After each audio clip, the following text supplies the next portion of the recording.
everyone, back to economic class with me Agatha. Pada video kali ini kita akan membahas mengenai konsumsi, tabungan, dan investasi. Nah, pendapatan dari suatu negara ini ya, menurut J.M. Keynes, itu digambarkan dengan persamaan Y sama dengan C plus S. Y ini merupakan pendapatan, kemudian C merupakan konsumsi, dan S sama dengan saving. Kemudian bisa digambarkan juga dengan Y sama dengan C plus I. Y merupakan pendapatan, C merupakan konsumsi, dan perlu diingat bahwa I merupakan investasi. S sama dengan I itu menandakan bahwa saving itu sama dengan investasi. Nah, fungsi konsumsi itu digambarkan dengan formula C sama dengan A plus BY. C ini adalah tingkat konsumsi nasional, sedangkan A adalah besarnya pengeluaran konsumsi pada saat pendapatannya nol atau autonomous consumption.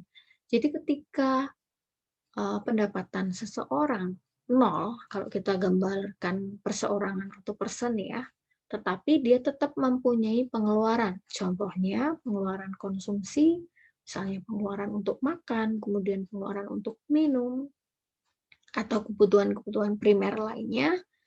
Nah, pada saat itulah disebut dengan autonomous consumption atau besarnya pengeluaran konsumsi pada saat pendapatannya nol.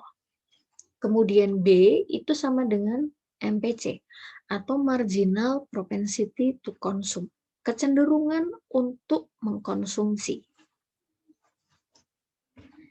Langsung saja ya kita pelajari contoh soal.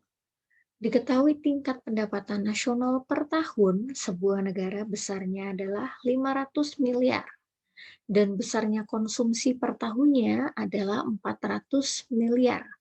Dan ketika tingkat pendapatan nasionalnya per tahun 600 miliar, besar konsumsinya meningkat juga menjadi 460.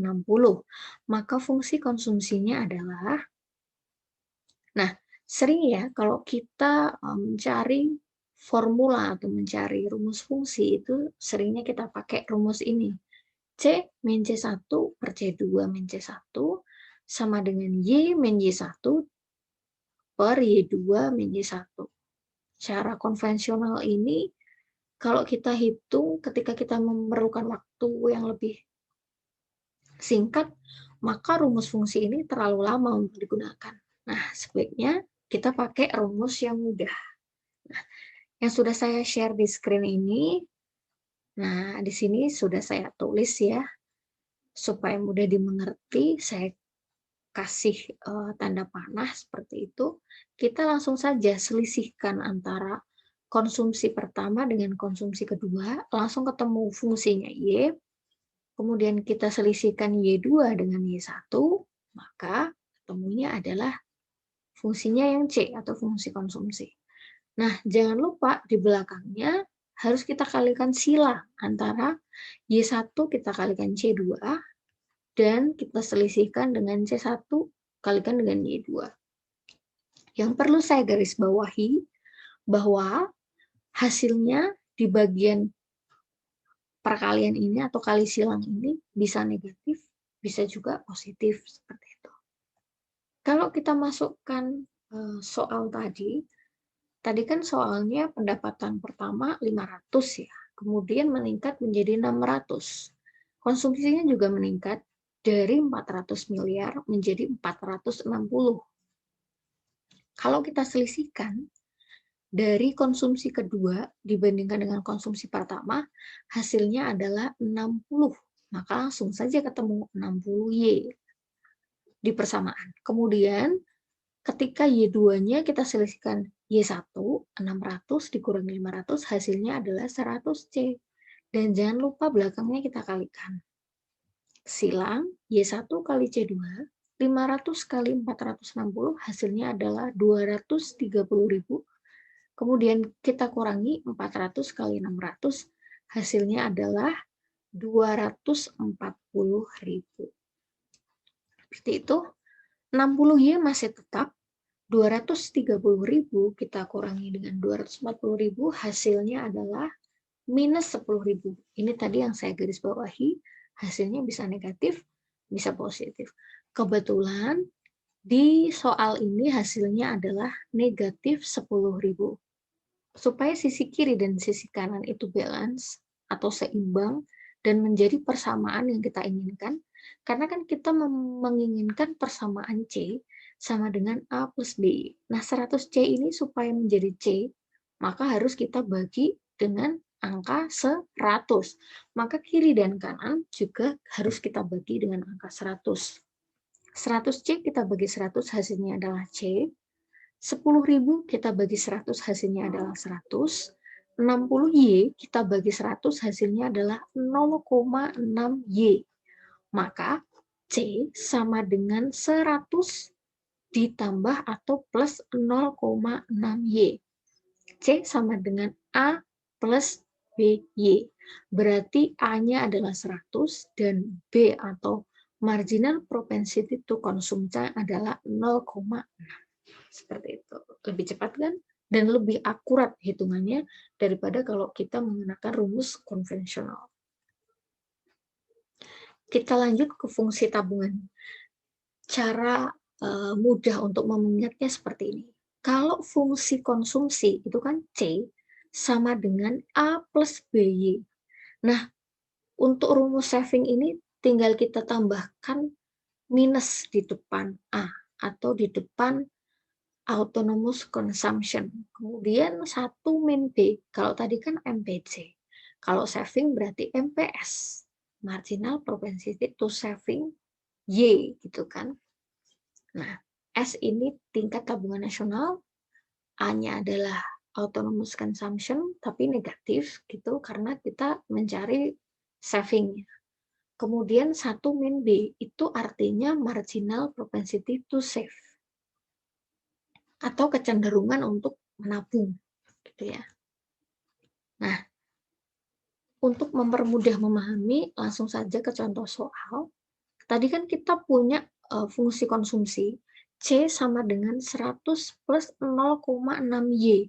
Maka tentukan fungsi tabungannya. Nah, ini cara yang sangat super duper mudah karena tinggal kita ubah ya dari formula konsumsi tadi berubah menjadi saving. Kalau saving kan minus A. Ya gampang saja, berarti tinggal minus 100 gitu kan, minus A. Dari A-nya 100, langsung saja minus 100. Kemudian 1 min B. B-nya kan 0,6. Berarti kalau 1 min B, 1 min 0,6 hasilnya adalah 0,4 Y. Nah, dari fungsi tabungan, dari fungsi konsumsi, kita rubah langsung ke fungsi tabungan, hasilnya seperti ini. Sangat mudah ya, karena tinggal kita ubah menjadi persamaan saving. Minus A plus MPS-nya adalah 0,4 Y. Nah, ini adalah beberapa faktor yang mempengaruhi C dan Y, konsumsi dan Y adalah pendapatan. Kekayaan yang terkumpul, entah itu pendapatan dari berbagai hal gitu ya, berbagai income, itu tentu saja akan mempengaruhi konsumsinya juga. Rata-rata kalau tidak semua ya, tapi rata-rata kalau pendapatannya meningkat, konsumsi juga ikut meningkat, seperti itu kan. Kemudian sikap berhemat seseorang. Nah, ini beda ketika seseorang memiliki sikap berhemat, masih punya barang dan menganggap bahwa barangnya masih bisa bermanfaat, masih bisa digunakan, maka tingkat konsumsi akan dia tekan gitu. Berbeda dengan orang yang sifatnya boros atau selalu mengikuti tren gitu ya, selalu mengikuti perubahan, bisa jadi konsumsinya selalu bertambah atau konsumsinya selalu meningkat gitu karena mengikuti perubahan tren. Jadi ganti handphone misalnya setiap bulan dan sebagainya. Keadaan perekonomian itu juga mempengaruhi konsumsi dan pendapatan. Nah, pada saat ini kan sedang terjadi wabah ya, COVID-19 seperti itu. Keadaan perekonomian hampir beberapa negara itu mengalami penurunan atau terganggu pastinya karena aktivitas publik, kemudian aktivitas perekonomian, pabrik, entah itu jasa maupun barang, pasti akan terganggu gitu. Karena adanya himbauan untuk tidak melakukan berapa aktivitas berkerumun seperti itu. Kemudian distribusi pendapatan juga. Nanti sudah ada pendistribusian pendapatan kalau negara misalnya ya, yang ini untuk belanja daerah atau untuk anggaran daerah, kemudian ada untuk anggaran pegawai, kemudian untuk anggaran misalnya memperbaiki jalan dan sebagainya. Nah, itu adalah dipengaruhi oleh adanya distribusi tadi. Nah, tingkat pendapatan itu kan kita kalau laba ya, misalnya laba itu kan tentu saja pendapatannya lebih banyak gitu kan. Tapi kalau ada tingkat pendapatan yang dinamakan dengan break even point. Break even point ini artinya bahwa pendapatan itu sama dengan pengeluarannya. Jadi ketika income-nya 500 misalnya, nah konsumsinya atau pengeluarannya juga 500. Itu yang dimaksud dengan break even point. Break even point ini juga sering disebut dengan break even income. Maka formulanya adalah Y sama dengan C, atau pendapatan sama dengan konsumsi. Kita lanjut ke contoh soalnya. Dari fungsi konsumsi tadi, C sama dengan 100 plus 0,6Y, maka tentukan tingkat break-even point-nya atau BEP-nya. Tadi kan sudah kita pahamin ya bahwa fungsinya kalau BEP atau BEI, Y sama dengan C. Atau Y sama dengan C-nya 100 plus 0,6Y. Nah, kalau kita bawa ke kiri 0,6Y-nya ini kan berarti 1 dikurangi 0,6Y, maka hasilnya adalah 0,4Y. Dan 100-nya tetap. Kita kan mau mencari Y atau tingkat pendapatan. Maka supaya utuh 0,4 itu kita kalikan berapa supaya ketemu 1. Nah, supaya kiri dan kanan balance, maka kita kalikan 2,5. 0,4 kita kalikan 2,5, hasilnya adalah 1Y. Atau kita tulis saja Y, begitu ya. Karena 1Y itu kan berarti sama dengan Y. Kemudian 100 kita kalikan 2,5, hasilnya adalah 250. Maka tingkat break-even point atau break-even income dari konsumsi C sama dengan 100 plus 0,6Y adalah sebesar 250. Nah, mudah kan? Selanjutnya hubungan MPC dengan MPS. Sudah saya singgung sejak dari awal video tadi ya, bahwa MPC plus MPS atau marginal propensity to consume ditambah dengan marginal propensity to saving atau to save, itu hasilnya sama dengan 1. Dan 1 itu sama dengan MPC plus MPS. Misal pertanyaan adalah kita mencari MPC misalnya, maka ya 1 dikurangi MPS. Begitu juga kalau kita mencari MPS, maka rumusnya adalah 1 dikurangi MPC. Karena MPC plus MPS sama dengan 1. Itu adalah angka yang paling mudah untuk diingat ya. Bagaimana dengan angka pengganda? Angka pengganda ini sering disebut dengan multiplier, merupakan angka yang menunjukkan tambahan pendapatan nasional ya, ketika ada perubahan konsumsi atau tabungan gitu. Misalnya savingnya naik gitu ya, atau konsumsinya naik, atau konsumsinya turun, atau savingnya turun, seperti itu. K ini merupakan angka pengganda atau multiplier dengan rumus 1 per 1 dikurangi MPC atau gambarannya 1 per MPS. Loh, kok bisa kita ibaratkan MPS? Ya, karena 1 dikurangi MPC sama dengan MPS. MPC-nya tadi dari persamaan 100 plus 0,6Y tadi, sudah jelas di situ ya, bahwa B sama dengan MPC sama dengan 0,6. Gitu. Kalau kita mencari multipliernya, maka K sama dengan 1 per 1 dikurangi MPC atau 1 per MPS. Kalau MPC-nya 0,6 berarti MPS-nya 0,4. 1 kita bagi 0,4 hasilnya adalah 2,5. Maka besarnya multiplier atau angka pengganda ketika terjadi perubahan konsumsi ya atau saving pada soal ini adalah 2,5. Angka penggandanya dari perubahan konsumsi. Nah, kita sudah masuk ke fungsi konsumsi dan tabungan. Untuk menentukan besarnya kenaikan konsumsi, itu perlu kita garis bawahi delta C. Itu kan berarti kenaikan konsumsi gitu ya. Delta C, kenaikan konsumsi. Cara gampangnya adalah delta Y atau perubahan pendapatan. Delta Y selisih pendapatan atau perubahan pendapatan sama saja. Kita kalikan dengan 1 minus MPS. Biar mudah, 1 min MPS berarti sama dengan MPC. Berarti kalau kita nyari besarnya kenaikan konsumsi atau delta C sama dengan delta Y dikalikan dengan MPC.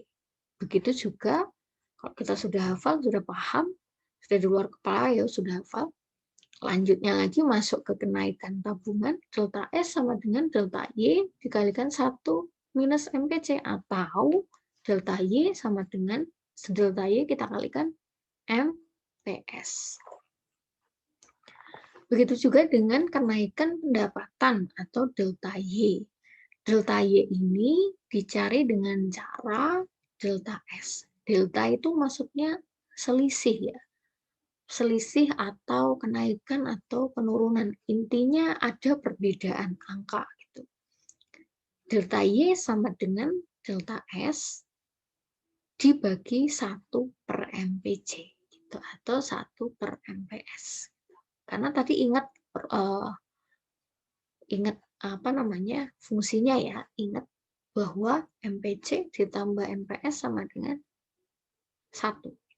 Jadi kalau 1 dikurangi MPC berarti MPS. 1 dikurangi MPS sama dengan MPC. Saya ulangin lagi ya. Delta C itu sama dengan delta Y kali MPC atau seper MPS. Delta S itu sama dengan delta Y dikalikan 1 minus MPC atau MPS. Delta Y sama dengan delta saving atau delta S seper 1 per MPC atau MPS. Hafalkan 1. Hafalkan 1, kemudian perlu dipahami dan dimengerti, maka dari delta C sama dengan delta Y kali MPC, kemungkinan besar yang lain bisa ikut untuk ingat gitu ya. Yang lain bisa mudah juga dipahami gitu. Kita langsung saja ke contoh soal ya. Ketika diketahui fungsi konsumsi suatu negara, C sama dengan 100 plus 0,6Y ini fungsi yang kita gunakan dari awal tadi ya. Dan pendapatan itu meningkat gitu ya. Berarti Y-nya meningkat dari 400 ke 500. Berarti naik 100.000. Tentukan besarnya kenaikan tabungan. Nah, kenaikan tabungan atau delta S tadi kita ingat delta Y kali MPS atau delta Y kali 1 dikurangi MPC. Nah, mudahnya kalau kita udah hafal ya bahwa 1 dikurangi MPC itu sama dengan MPS, maka kita nggak perlu lagi step yang kedua ini langsung bisa kita coret. Langsung kita masukkan delta S sama dengan delta Y. Tadi kan dari kita back ke soal ya. Dari 400 ke 500.000, berarti selisihnya adalah 100.000. Langsung kita kalikan, MPC-nya 0,6, berarti MPS-nya adalah 0,4. 100.000 kita kalikan 0,4, hasilnya adalah 40.000. Berarti delta S gitu ya. Pertanyaannya tadi adalah tentukan kenaikan tabungan atau delta S-nya. Maka sudah diketahui delta S-nya adalah 40.000. ketika kita hafal ya di luar kepala, 1/MPC sama dengan 1 kurang MPC sama dengan MPS, 1 dikurangi MPS sama dengan MPC, itu kita bisa meng-cancel atau bisa melampaui atau bisa melangkah 1 step lebih cepat gitu. Dari step ini kita bisa langsung ke step yang ketiga ini. Jadi yang step yang kedua abaikan saja kalau sudah hafal. Langsung aja 100.000 kita kalikan 0,4, hasilnya adalah 40.000. Mudah bukan? Nah, ini yang terakhir investasi. Investasi merupakan penanaman modal ya. Belanja-belanja barang modal dan perlengkapan produksi untuk menambah kemampuan memproduksi barang dan jasa yang tersedia dalam perekonomian gitu. Jadi ibaratnya apa ya? Penanaman modal. Kan kita sering dengar ya investasi saham, kemudian investasi ya saham di bursa efek ya, maksudnya bursa efek yang jelas-jelas ya. Kemudian ada investasi emas, kemudian ada investasi real estate, macam-macam ya saat ini. Nah, itu merupakan investasi dari bagian dari penanaman modal seperti itu. Nah, mohon maaf karena baterai sudah habis dan kebetulan juga materi sudah selesai, maka sampai di sini videonya kali ini. Semoga bermanfaat. Mohon maaf apabila ada salah. Semoga bisa lanjut ya kita untuk materi yang selanjutnya. Oke, terima kasih.